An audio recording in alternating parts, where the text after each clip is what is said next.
Hey y'all, welcome back to my channel. I said hey. Hey. Welcome back to my channel. Hey girl. Hey y'all, I'm Jazmyn W. Welcome back to my YouTube channel. Y'all know I like to jump right into it, but first I must let you know that I have a podcast called Jazmyn Gives Bad Advice. It drops every Thursday, so a new episode probably came out today, honey. Go ahead and click the link below right after this video to listen to the podcast. It's a combination of sketch comedy and bad advice from me. And the second part of the podcast is whatever I want it to be about. Okay, don't you love that for me? We do. Also, y'all know I love to shout out a Black-owned business at the beginning of every episode. And I just want to say, I want to preface this by saying, Listen up. please check out these Black-owned businesses, okay? It's really important that we support the community by just at least checking out the businesses, following them on Instagram. I have a Black-owned business folder on my Instagram, on my TikTok, because the next time I'm in need for something or I have a little extra money, I want to go to that folder and check it out. So do not allow the fact that I'm sharing these businesses to go in vain by just speeding through them. Yeah, and I also came across some videos around how big creators do not support Black business and Black businesses cannot afford influencers and stuff like that. And I feel really proud of the fact that I share Black businesses on my Instagram specifically and here on my YouTube. So don't let that go to waste. So this week I want to shout out one of my friend's businesses. It's called Bobby Mache, and she has lip glosses. She has body fragrance oils that smell so good. I'm actually wearing one right now, but I also wanted to shout out her body oil because literally if you're looking for something that is really, really gonna pop on your skin, honey, this is it. Okay, so I'm going to put a little bit on my back of my hand here, and I wore this, and I'm gonna wear this while I'm in Vegas, and baby, Get into I'm it. just, it's the skin for me. Like, do I need to say anything else? Why do I have to do this with y'all? But anyway, we're here to talk about Married at First Sight. Let me get my oils glistening. Hold on. Let me get my... Anyway, Calm down. we're here to talk about Married at First Sight like we do every week. I was actually kind of disappointed because this episode felt like there was a lot of tea, but there actually was not a lot of tea in this episode. It was kind of boring to me. A lot of boring conversations, honey. But anyway, let's get into it. On my channel, we always start with the what? Most boring couple. You got it, girl, or guy, or non-binary person. Most boring couple, okay? Period. This week, I'm gonna honestly say, I usually go with the couple I have the least amount of notes on, and I have the least amount of notes on Kristen and Mitch. The first thing I'll say is I love the fact that Kristen wants everybody to stay positive about her marriage. You know what I mean? She says, I want to share how things are going in my marriage. First of all, I'm going to let y'all share first. Second of all, I want to share the positives and the negatives about my marriage, but I don't want y'all to be negative about my husband, okay? That's the problem with a lot of family members and friends is when you share the things that aren't working in your relationship, they tend to look at your partner a different way or something like that. And so she doesn't want y'all to be treating Mitch differently. And I totally get that she sort of prefaced the conversation by saying that. So that was dope. So when we got around to her finally, wanting to open up, she reiterated the fact that Mitch said that he wasn't attracted to her, he wasn't into her. But then that night after they got to sipping a little wine, honey, a few fermented grapes, that he pounced on her. He said, I said, he pounced. Child, what does that mean? Just like you did, pounce. Anyway, honey, he pounced on her like a kitty cat in the witty wild. But she said she wasn't into it. She said she told him at that moment, hey, listen, I'm in charge now, okay? And this is not how this is gonna go. I'm running the show now, honey. All the Caucasians to the back, immediately. Hilarious. But I said, okay, Kristen, girl, you said you're running the show now. I don't even know what that means because every time we see you talk to Mitch, it don't look like you running the show. He running the show. It looks like you running towards him, running after him, honey. But anyway. Chasing, honey. I thought it was so funny where Kristen was telling everything about, that was happening to Mitch, and she was saying, hey, I want to stay positive, and da-da-da-da. She was showing that she was a little bit worried about the situation, and Alexis said, girl, we love you. Don't worry about it. I'm like, hold on. You love Kristen before you love your husband, Justin? Alexis, you might wanna be quiet on this one, honey. How you love her before you love him? Baby, you might want to stop passing out the I love yous and the we love yous around cheer, okay? Until you tell your man you love him, because he waiting on it, okay? But anyway, throughout this entire episode, we saw Mitch surfing. Then we saw him surfing again. Then we saw him surfing, and then Kristen said, look, there he is. He's out in the ocean. I'm just so happy to be with him while he's here doing something he loves. Girl, he's here to surf. And not with you. He here to surf, girl. And I'm even talking about Beyonce surfboard. I'm not talking about Beyonce surfing, honey. I'm talking about surfing in the ocean without you, okay? That's why he's in a good mood. He gets to do something all day that he loves and enjoys, that rejuvenates his mind, body, and spirit, and then he gets to be away from you all day. I've been drinking. Child. Watermelon. I said... They waited until there was 12 minutes left in this episode for us to hear from Mitch. Mitch did not say a word. They did not air a word that he said all episode until they got down to 12 minutes left in the episode. And then we heard from Mitch. I'm like, because he was surfing all day. They couldn't even get an interview in with him.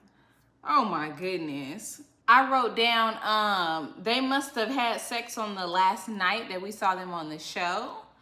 And Mitch has completely changed his tune. He said, oh, I've had a change of heart, and I want to see how things go when we get back to the apartment and my beautiful, wonderful wife. You just said you didn't like her, you wasn't attracted to her, she was ugly, she was dookie, she wasn't your type 2 days ago.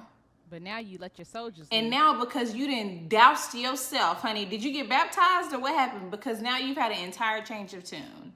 I said that Mitch has changed for now. I do not trust him. Once he gets back to work, once he gets back to his old clothes and, his old, city and everything like that back in San Diego, he's going to go back to his old self and he's not going to like her. That's my prediction. Let's see what happens. Let's move on to Justin and Alexis. I wrote down, why are we still talking about celibacy? Why? You married now, y'all just not having sex. Like, you're not, I don't think you're considered celibate at that point. Inner voice, help me out.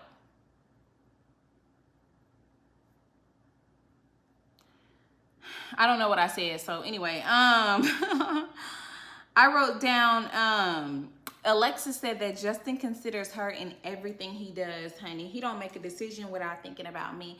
If he getting a pineapple, he think, do my girl want pineapple? If he going to eat dinner, he think, is my girl hungry? When he go to the bathroom, he think, do my girl gotta take a poop? Because I need to wait. Girl, but he do though. That's how he act. Oh, Justin said he willing to get hurt for his wife during the activity today. I think they were paddleboarding or something. I don't really remember because all that was boring to me. I wrote down, when they all met up for cocktails before dinner, Alexis looked absolutely beautiful. I might say that every episode, but she really is just more stunning. It seems like as the episodes go on, right? But I didn't really like the fact that Alexis and Justin were whispering, about the other couples at dinner. I'm like, y'all ain't perfect. Y'all are gonna see that y'all ain't perfect. Like, Y'all ain't Barack and Michelle. y'all whispering about the other couples as if you guys have it all figured out, when actually you all are in the same boat, okay? You all took the same plane to get here, okay? Except for Bendy and Bendy. Anyway, you guys are all exploring these new relationships. None of y'all are experts. You didn't set all these people up. Right. So why y'all acting like y'all flawless like Beyonce? Child. They asked Miguel asked Alexis what she did for a living, and she said she's a logistician. Huh? I personally haven't heard of that word before. I've heard of logistics coordinator, logistics manager. Hell, I even hired a few logistics people in my time working in tech. I never heard of a logistician. Flex. Sound like she made that up. Y'all let me know. I could be wrong. I'm not saying I'm right. I could be wrong. I'm just telling you I never heard of that. Okay? Me. Never heard of that. Anyway, Oh wait, I just looked it up and it's a real supply chain thing. Listen, I never heard of that though. I wrote down Miguel. Don't ask a black woman what she do because we do it all. I feel like it was a little shady when Miguel asked Alexis, so, you know, I hear Justin doing a lot for you, but what are you gonna do? She was like, she got him all the way together, baby. She said, listen, I'm gonna be there emotionally, physically, financially. She said, baby, the wheels don't turn without me. And that's honestly the way that black women really operate. It's really unfortunate because we don't even get all the love that we deserve out here in these streets, because when you are with a black woman, a healthy black woman, okay? Not one who ain't healthy, honey, because that could be, anyway, when you're with somebody who's healthy, we really do nurture you, push you, support you in ways that you can't even imagine that you're going to be supported. Like, amen. Baby, we're just there. You know what I mean? Hallelujah. Like, ride or dies, but maybe ride or almost go to jail. So I don't know. I'm gonna ride and like, can I get an amen? Prosecute, but not die. But you know, if you get charges on you, I'm gonna still be there. Anyway, the point is, like, you can't ask a black woman what we do, babe, because like, really, babe, like, what we're able to do, babe, it's really not, it's intangible, babes. Like, really, like, we really make the world go round, honey. When it comes to our relationship specifically, babe, like, it can't be measured. Anyway, Alexa said, I really do love this man. Girl, we know y'all been drinking, so I'm gonna let it slide, but anyway, when they got back to the hotel room, Justin was crying again this episode about a situation that wasn't even his. He said he felt sorry for Ben because he felt like Mindy lied to him, and he know he was going to work hard to be a husband, and he wanted the same things that Justin wanted, and he got cheated, not by the experts, but by Mindy. No, Ben got cheated by the experts, not Mindy. Mindy is who she is, and she was who she was before she ever got married to Ben. We're going to get to them next. But babe, but Ben was not cheated by Mindy or Morgan. What's her name? Anyway, but Alexis's advice for him was 100% right. Alexis said, babe, it's not your responsibility to save Ben. You can't be more devastated about somebody's situation than they are. Message. And that's the truth. She said that Ben sat there and didn't say nothing when Alexis was talking about all the things that she needed and required and didn't want and needed and didn't want, but needed and didn't want in a relationship. And now you're here in the room crying as if it's your responsibility to save a hoe. It ain't. He perked up after she wiped his tears. And he started doing body rolls and dancing around like Usher Raymond. She said, with your Coco Melon face having ass. And I said, huh? Do Coco Melon be crying? I don't know. I don't let my child watch Coco Melon because I heard that's not good for their development. But let me know. Anyway, Justin started dancing in the room, honey, and I turned the TV off, and I got up and got a cookie because I was like, I'm not about to watch him dance. So what's the point? Anyway, let's move on to the next couple. Next, let's move on to the light-skinned couple, okay? Why did somebody comment and say it's light-skinned, not light-skinned? Duh. Have you never heard of jokes? Like, just say I'm not funny and leave me alone. I don't know. I'm like, is this your first time ever listening to comedy? Do you guys think that I'm Oprah? No, I'm more of like a Wendy Williams, okay? You cannot take anything I say here seriously. These are jokes. But y'all be in y'all's feelings. If y'all want to be in y'all feelings, y'all got to go watch a Gayle interview, okay? I'm not doing no research. Hell, I don't even know these people's names, okay? Ever. I am a comedian. I do this to stay sharp. As a tech. Anyway, child.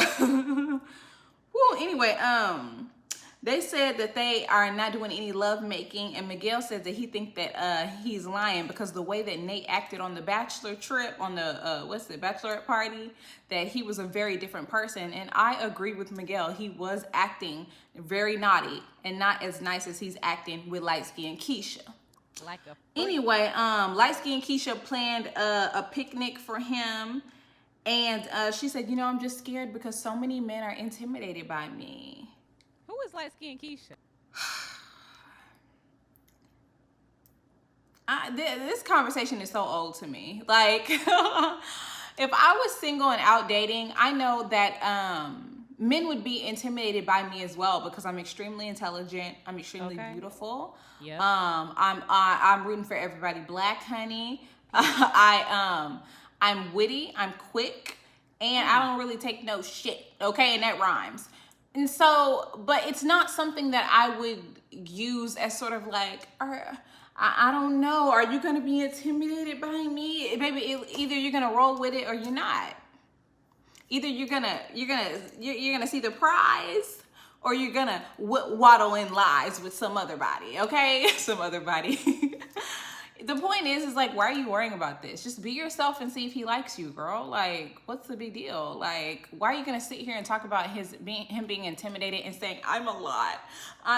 Well, you might be too much. Because if you're crying while you're telling yourself that you're a lot, like, I don't think of myself as a lot. I'm just normal. Is what it is. You know what I mean? I'm not a lot. If I was a lot, I'd probably feel like I need to just calm down a bit. A lot. Who wants a lot? You know, I just want just enough. I don't know. I just thought it was just really odd. Maybe it's just an insecurity thing. Anyway, light-skinned Keisha asked her light-skinned boo if he was down to go to therapy, even if they weren't having a problem in their relationship. And he said, yes, he's down to go to therapy. I really feel like he knows that she's successful. He's really down to do anything at this point. He's down to go to therapy. She said he's down to move into the house that she's building. Who wouldn't be down to move into the brand new house you building, honey? Call me up. I might be down and open to move into the brand new house you building in San Diego, honey. Is it on the beach? Anyway, this is what really annoyed me about light-skinned Keisha. Lindy was opening up about the fact that her and Miguel made sweet love, made amor. And light-skinned Keisha said, were you pressured? Do you feel like you were pressured to do something you didn't want to do? And Lindy was like, no, girl, I grew up in a religious cult.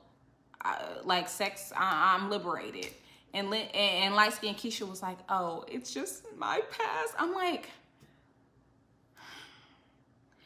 listen, we appreciate you caring about another woman and making sure that she felt comfortable.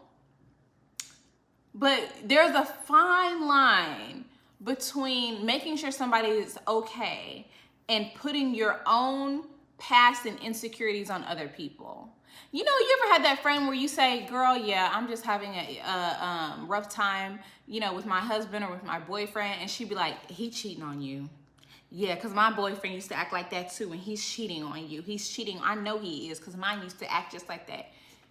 He used to order food and didn't order you none. Yes, that means he cheating on you, girl. If he ordered food and he don't get you none, he cheating on you. I'm like, girl, he not cheating on me. Okay, he that's not the issue here. Okay, like, I hate it when people do that, and I'm just not friends with people who do that. As a friend, you're supposed to listen and understand, and maybe, you know, just make sure that, you know, hey, is that something you wanted to do? Were you excited about it? There's a way to ask questions to a friend to sort of gauge how they felt about the situation and say, so how did that make you feel? Like, did you enjoy sex or da-da-da-da? And then you can kind of see how they react to it to make sure it was something that they wanted to, right? I have to school you guys on communication. Okay, so back to the girls' conversation. Lindy then said, well, you know, Miguel had some reservations about your man, light-skinned Darnell. I don't know his name. And she was like, what reservations did he have? And she said, well, Miguel's just wondering if he's being genuine. Have you ever felt like maybe he wasn't being genuine? And light-skinned Keisha was like, yeah, I have. It literally just tapped into her insecurity. And I felt like this was a tit for tat. Are you sure that Miguel just wasn't sleeping with you and you didn't do something you wanted to do? And Lindy was like, no, everything I wanted to do. But have you checked your man? Because I think your man might be a liar. And she's like, no, I haven't checked my man. It's like you guys are just feeding off of each other's insecurities, fears, and worries about the relationship. And I don't think it's healthy.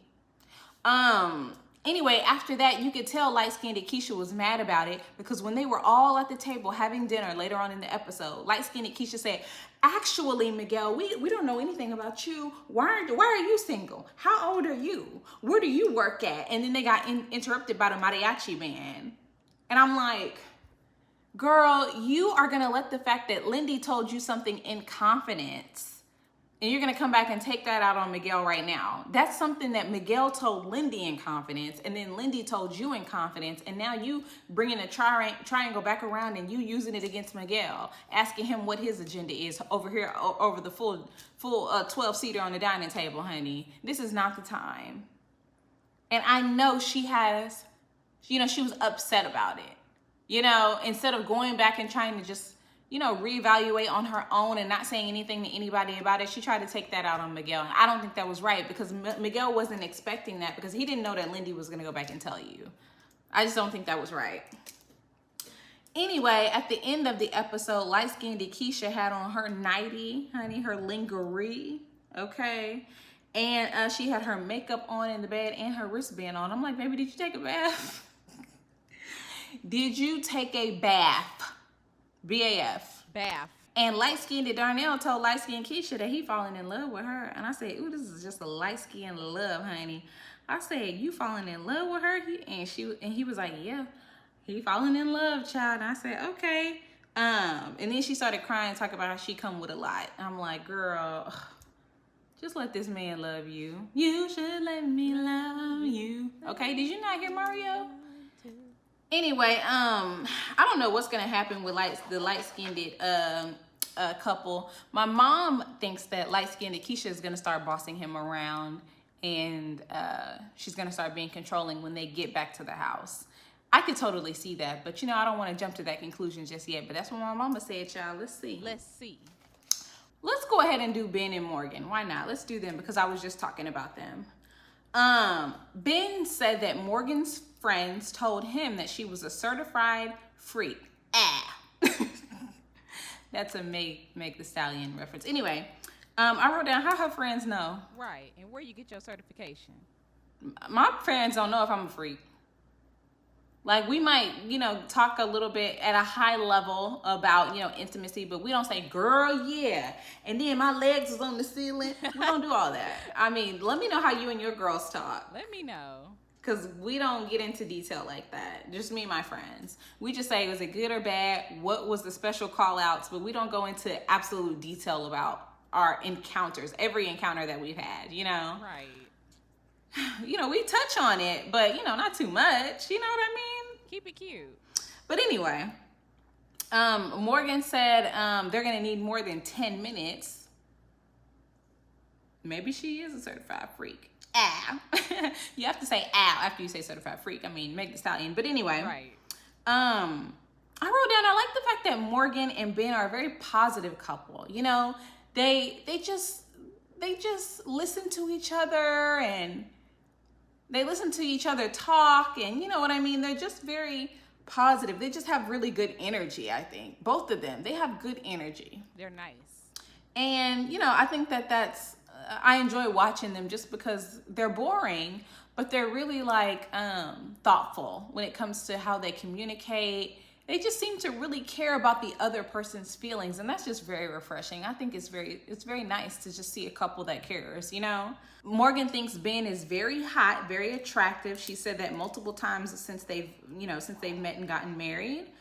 So Ben said that he was disappointed about some conversations they had on the honeymoon so far, particularly first about the fact that her and her family aren't that close. He said he really wanted to be married to somebody or match with somebody who had a very close relationship with their family because of how important family is to him.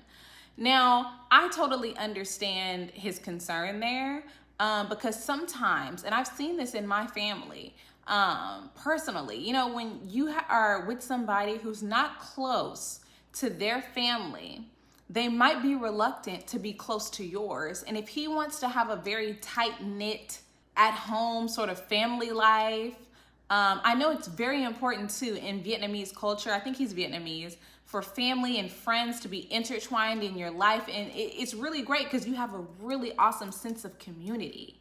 But you can already see that Morgan is not used to that type of community. And that's probably what scares Ben, because she say when she come home, she don't even want to talk to him. let alone have family gatherings and have big family dinners and stuff like that. You know what I mean? Because she deals with a lot of stress being a nurse.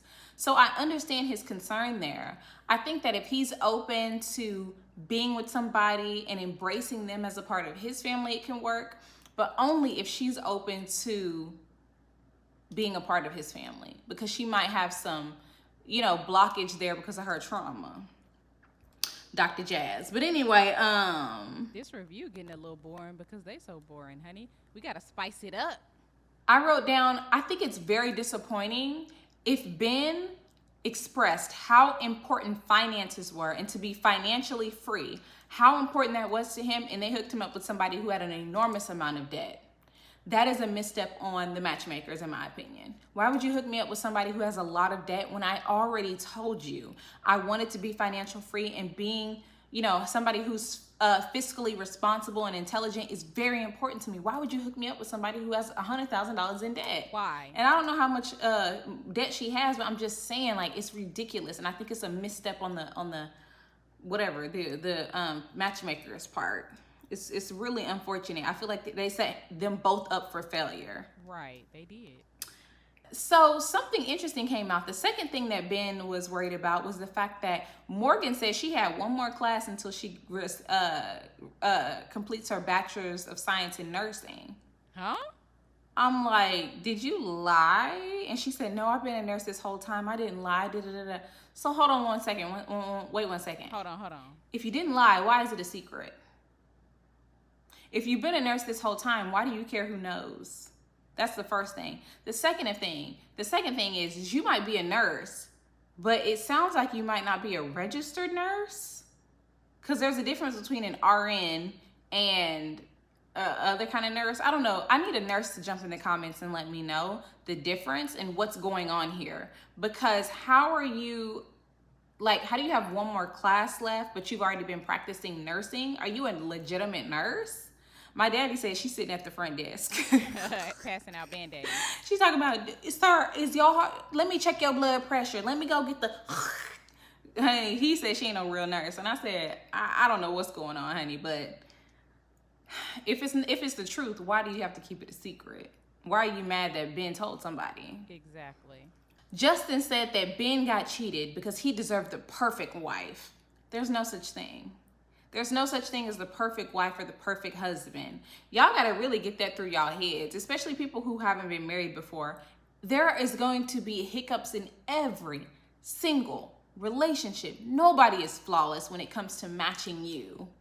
You can be flawless on your own, but when you get paired with somebody else, nobody's flawless. Not even me. Okay, girl. I know it's hard to believe, but girl, baby, there's no such thing, Justin. And you think that your situation is flawless right now, but it's not.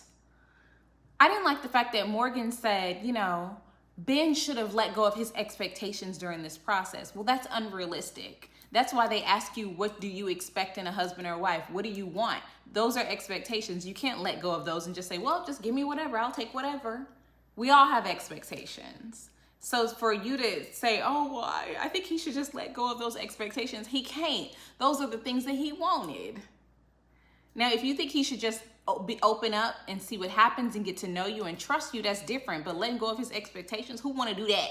Not me. Let's get to the end of the episode, honey, when Morgan said that she's a nurse and she has a very stressful job. And when she gets home, she doesn't want to take care of anybody.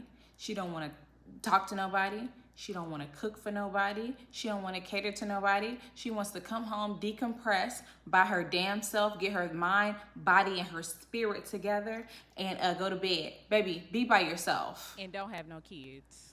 Be by yourself. Because your spouse, even though you had a rough day, you may have come home and your spouse may have also had a rough day. Right. And want to talk to you about it or want your advice. Or you may have had a rough day where you need a foot rub, okay? You get a foot rub. And then the next week, your man needs a back rub, honey. He pulled something at the gym. And then guess what? You're going to come home and you're going to give him a back rub. You will. Yeah, because you care about that person. You want them to feel good. So you do that. And a little more than a back rub, honey. You thinking you're not going to have to take care of somebody? A relationship should be mutually beneficial. You both should be taking care of each other. So to not want to do that is ridiculous. You shouldn't have came on the show. You shouldn't have gotten married. Emphasis on both. Ben said, Ben asked Morgan a really intelligent question during this episode. He said, "What do you need from me?" I love the fact that he asked that instead of saying, "This is what I need." He said, "What do you need from me?" Get into it. Which was a way of him saying, how can we compromise on this and work together? But he said it in a very selfless way. But if you understand the way he positioned it, he was saying, how can we work together? But he said, what do you need from me? And he really did that to sort of put her first when it comes to the communication, so he could set himself up to also discuss his needs. And I thought that was a flawless way to communicate it. Okay, y'all know I used to coach executives on how to communicate with employees and candidates and each other, and I just feel like that was a really flawless way to communicate. You can use that strategic question in any relationship that you have, honey. Okay, so that was really good. Anyway, then they got drunk at dinner and started talking about the 69, honey. And Ben apologized at the end of the episode and said he wanted to be more open-minded. And I think Morgan needs to be more open-minded too. But their communication is really good. So I'm feeling kind of hopeful. I'm feeling like they're the best couple so far. Let me know what y'all think. And lastly, my mouth is so dry, honey. This is gonna be an hour. Anyway, lastly, we have Lindy and Miguel. These two are getting busy. I wrote down, oh, okay. So they said, they made love. Lindy said it was no pressure. It was just natural. And Miguel told the other guys, we made love. God was in the room. Miguel, shut up. Shut up. Shut up. Shut up. Anyway, I didn't really like the fact that Lindy was telling light-skinned Keisha that she shouldn't trust her light-skinned husband because he's always on his phone, and Miguel brought up his concerns. Now, I agree with Miguel's concerns about light-skinned Darnell being at the bachelor party and showing his ass. I agree. He's acting very different now than he was acting at that party. I agree with that. But Lindy saying he's always on his phone and social media, babe, so? Who is Darnell? She's like, I'm never on my phone. He not you. And I just say that because maybe personally, like, I'm on my phone a lot. Social media is my job. So just because somebody's on social media, what do that mean? Yeah, you can't trust them? I'm untrustworthy. And obviously he trades stocks and stuff like that. He's on his phone all the time. Like, I don't have a problem with that. As long as he's making communication, or as long as he's communicating well with light-skinned Keisha, what's the problem? Right. But anyway, I just felt like this whole conversation was making Keisha paranoid, but I touched on that earlier. Ticking boxes on what you're looking for in a relationship is very outdated. I don't even know how I wanted to talk about this, but when you're looking for a list of things in a person, you might get somebody who has all the things on the list that you're looking for, but they have other issues. You might get somebody who's tall, dark, and handsome, financially secure, smart, has a great smile, but then they have other issues that weren't on your list of no's that now you have to confront. So I just don't agree with having a boxes that you need to check, like click with somebody. Like, either you guys have amazing chemistry and you love being around each other, or you don't. That's just the way that I look at romantic relationships. You know what I mean? I just said, clicking boxes is so 2001, honey. It's 2022. Be with somebody who makes you feel good. Amen. But anyway, I wrote down, Lindy is really putting in 100% though. I love the effort that she's putting in. She's really trying, and I appreciate that about her. I think that Miguel's playing around a little bit. I don't want to say that he's playing a lot, because he's being honest, but do I think he's putting in the same effort as Lindy? No, but that could be a good and a bad thing, because Lindy's putting a lot of pressure on herself and Miguel's just kind of like, let's just see where it goes. I think they have to find the perfect balance somewhere in the middle. Y'all ever seen somebody that got nails and they be like, yeah, you. Shout out to my nail girl. I'm gonna link her below. These press-ons. Anyway,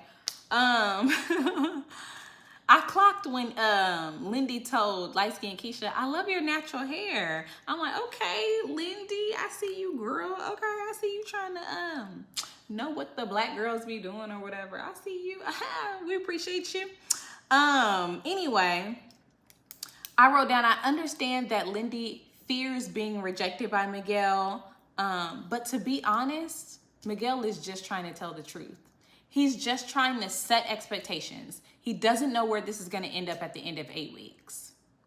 I feel like a lot of times we want people to be honest with us, and then when we get the truth, our feelings are hurt. It's okay for your feelings to be hurt, babe, but just accept that at least you're getting the truth. He's not saying, I love you. Like Justin, we're going to be together. Oh, we're going to be together. He's not doing all that. He's saying, I'm having a good time. We made love. I think you're great. I think you're beautiful. I don't know where this is going to end up, though, because I don't know what's going to happen over the next 8 weeks. That's just the truth. Yep. What else you want? So she can move accordingly, according to protecting her heart as much as she needs to protect it, or whatever the case is. I didn't really like the fact that at dinner, Lindy and Miguel were talking about, yeah, you know, when you're married, this person and that person, y'all sitting right next to each other. Why y'all talking like this person is hypothetical? That don't make no sense. And I felt like in bed, at the end of the episode, Lindy was giving me desperado. Desperado. She was giving me desperation, honey. Dehydration, thirst. Yeah. Because she was like, give me 5 minutes. Give me 5 days. Give me 5 months. Give me 5 years. We're gonna make this work. Girl. Please, Miguel. I know that this can work out. I know it. You see it in me. Do you see it in me? Baby.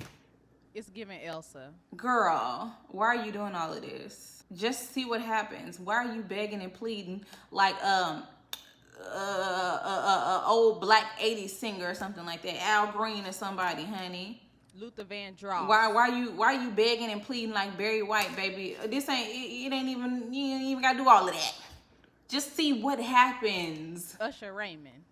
Oh my goodness. I'm like then she started talking about how she spends her free time. If I want to spend money, let me spend money. If I don't want to spend money, don't let me spend money. If I want to hang out with my friends. And Miguel was like, baby, you need to calm down. What are we even talking about? Like, when you have your days off, spend them how you want to spend them, but you will have to make time for your spouse. I don't really understand what the hell she was talking about. I'm like, honey, she needs a chill pill. Can we get her a prescription? A little Xanax, Vicodin. For real, honey. We need her something just mellow. Can we get her a edible or something, a CBD? Blunt. Cause I feel like she just need to calm down, bring it all the way down. Anyway, that's my analysis for this episode. I had so many notes. Oh my God. Anyway, that's all that I have to say. I cannot wait to read y'all's comments. I just want to let y'all know, sometimes every now and then, not all the time, I get a few people who are a little negative on my page. I just want to let you know, baby, I block immediately. I go ahead and leave my little comment that I'm going to leave for you so that you can see it when you get on YouTube, and then you go back to my channel, honey, it's gone because I blocked you. Okay, I don't have a lot of time for negative energy. I remember one time somebody told me, so you just block everybody that comments something you don't like? Yeah, because baby, I'm doing you a favor. If you don't like my channel, I'm gonna go ahead and block you, babe. I'm helping you out. You ain't got to see me. We don't have to see each other. Okay? Anyway, but for the people who do support me, y'all know I love y'all so much. We have such a great community here on YouTube. It's really fun. But make sure you follow me on TikTok and or Instagram so that you can get the full picture, the full everything, the full experience. Okay? And I'll see y'all on Friday with Ready to Love. Y'all know I'm gonna do Ready to Love because it's a mess.